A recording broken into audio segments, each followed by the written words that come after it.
Have you ever been there slamming that snooze button one too many times, fueled by coffee just to get through the workday? Your eyelids feel like they're glued shut, your brain is foggy, and focusing on anything feels like a struggle. Deep inside, you know you should have gotten a good night's sleep, but deadlines loomed and there were just not enough hours in the day.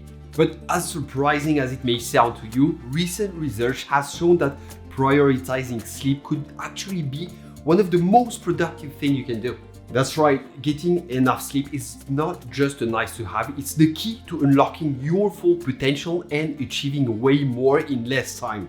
In this video, we'll explore the science behind sleep and productivity and show you how to get the high quality rest you need to your day. So forget about the all-nighters, because a good night's sleep is the secret tool you've been missing to achieve big results in a limited amount of time. I'll walk you through the science of sleep and performance, how sleep is a skill you can develop, the 3 steps to achieve high flow sleep, and last, what you should do if you suffer from chronic insomnia.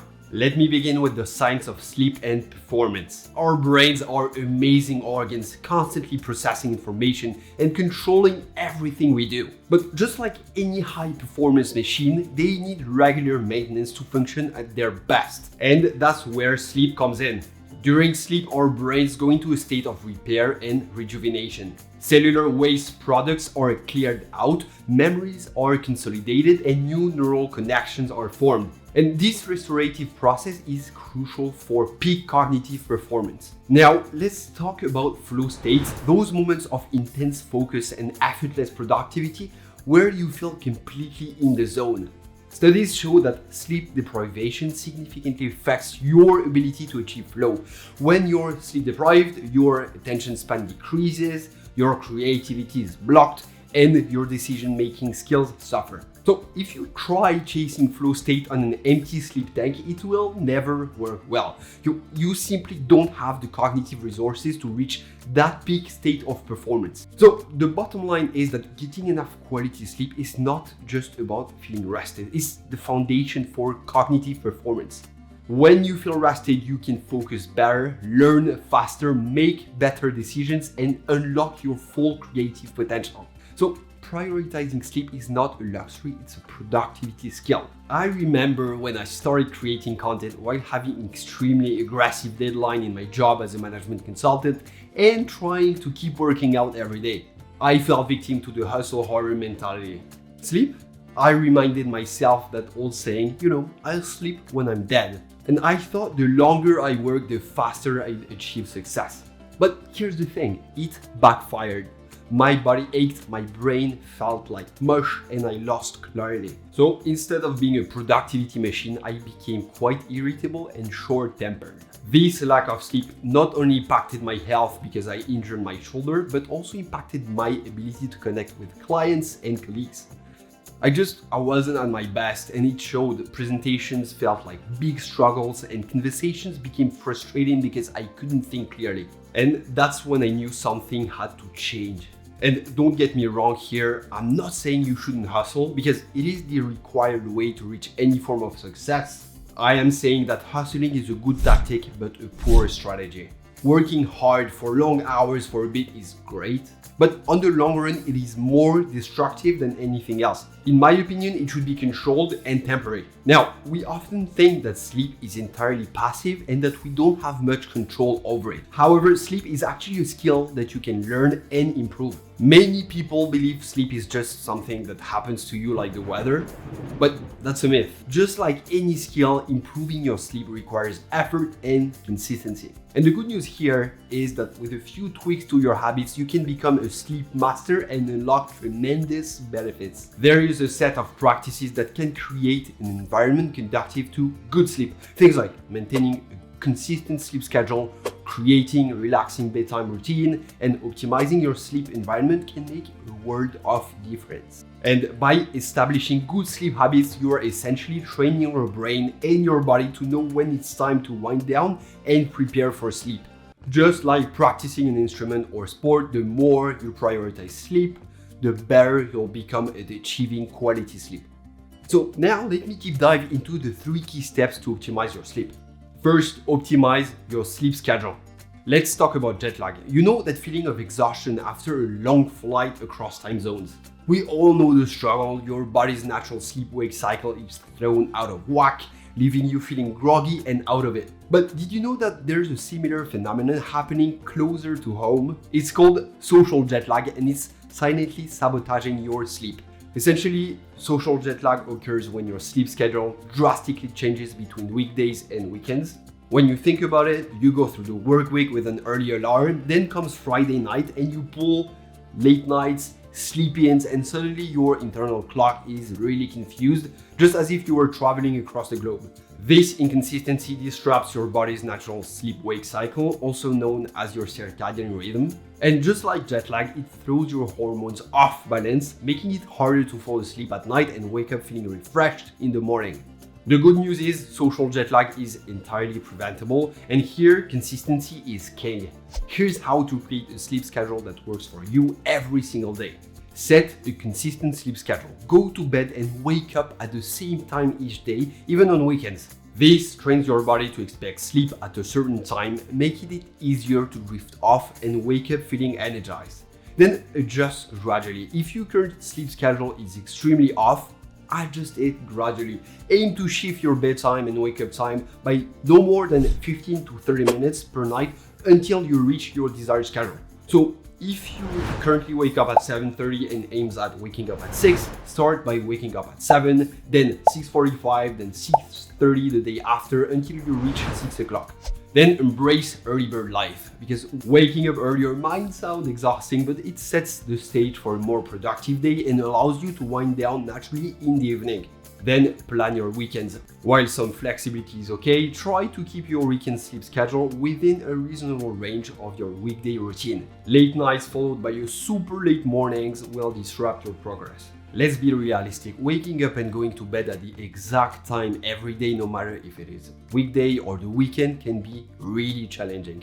Maybe you have a late night work meeting or a social event that pushes your bedtime back. But does this mean all hope for a good night's sleep is lost? Absolutely not. Use the 80-20 rule of sleep. The 80-20 rule is all about embracing consistency, not perfection. Aim to stick to your ideal sleep schedule 80% of the time. The remaining 20% you can allow yourself some well-deserved flexibility. Life happens and unexpected events will occasionally disrupt your sleep schedule.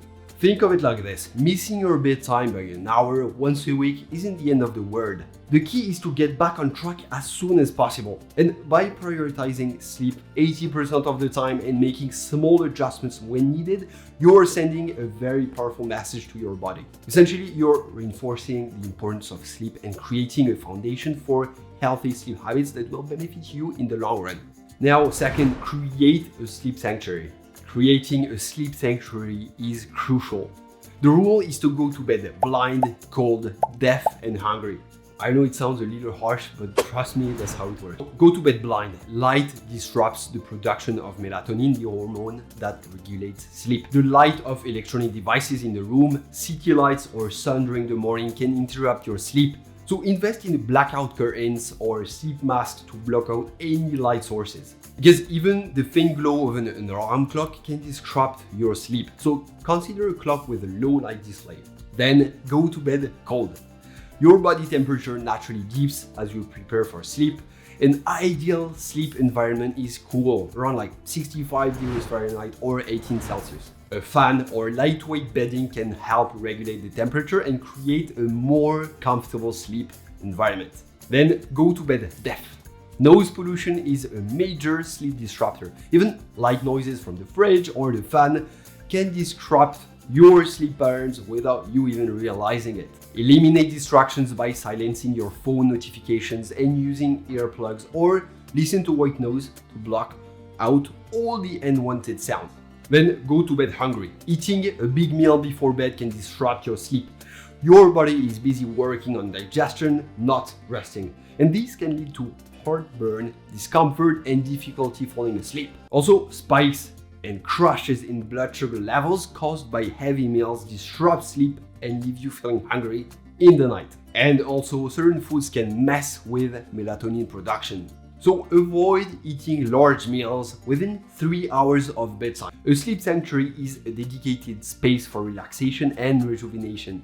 By optimizing these key elements, darkness, temperature, eliminating distractions, and food, you're creating an environment for optimal sleep and then optimal energy. This leads us to our third step: develop a relaxing bedtime routine. We all have pre-bed routines, some helpful, some not so much.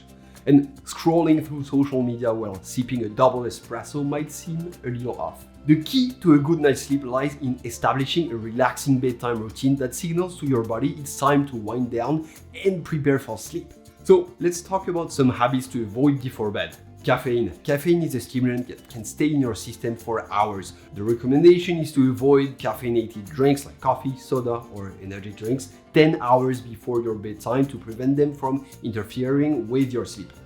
Then alcohol. While alcohol might make you drowsy initially, it actually disrupts your sleep cycle later in the night, leading to fragmented sleep and feelings of grogginess in the morning. So if you really want to have that beer or that glass of wine, try and have it as early as you can in the day for your body to have the time to metabolize it. Now let's explore some powerful tools for creating a relaxing bedtime routine. Power down electronics. The blue lights emitted from electronic devices like phones, laptops, and TVs suppresses melatonin production and makes it harder to fall asleep. So power down electronics at least an hour before bed to allow your body to naturally prepare for sleep. You can also invest in blue light glasses. They can help if you don't have choice and work on screens during the evening. Unwind and distress. Engage in calming activities like taking a warm bath, reading a book, or meditation. These activities signal to your body that it's time to wind down and transition into sleep mode. And the beauty of a bedtime routine is that it's very personal. Experiment with different activities and find what works best for you. We've explored a range of strategies to optimize your sleep environment and establish healthy sleep habits. But for some individuals, chronic insomnia requires a more comprehensive approach. So if you find yourself struggling to fall asleep or stay asleep on a regular basis, despite implementing these steps, it might be time to consider cognitive behavioral therapy for insomnia. CBT-I is a form of psychotherapy that has been proven effective in treating chronic insomnia. Basically, it works by helping you identify and change negative thoughts and behaviors that contribute to sleep problems. And a trained therapist will guide you through techniques like relaxation training, learning relaxation techniques such as deep breathing and progressive muscle relaxation can help calm your body and your mind before bed. Then, stimulus control. This involves creating a sleep environment conducive to sleep and avoiding activities in bed that keep you awake, such as watching TV or working on your laptop. Then there is sleep restriction. For some individuals, sleep restriction therapy can be really helpful, and this involves gradually increasing the amount of time you spend in bed based on the amount of sleep you actually get. Then there is cognitive restructuring. This technique helps you challenge and change negative thoughts and beliefs about sleep that might be keeping you awake. If you suspect you might have chronic insomnia, don't hesitate to reach out to a healthcare professional or therapist trained in CBT-I. They can provide you with a personalized treatment plan to help you overcome your sleep challenges and achieve the restful nights you deserve. So there you have it. The key to unlocking your full potential might just lie in prioritizing sleep. By implementing these 3 steps, optimizing your sleep schedule, creating a sleep sanctuary, and developing a relaxing bedtime routine, you're well on your way to achieving high flow sleep and experiencing the benefits of a well-rested mind and body. Remember, a good night's sleep is not a luxury, it's a necessity. And by prioritizing sleep, you're investing in your health, happiness, and overall well-being. If you found this video helpful, be sure to subscribe to the channel for more tips on achieving peak performance and personal growth. And don't forget to share this video with your friends and family who might also benefit from unlocking their full potential through the power of sleep. Until next time, take care.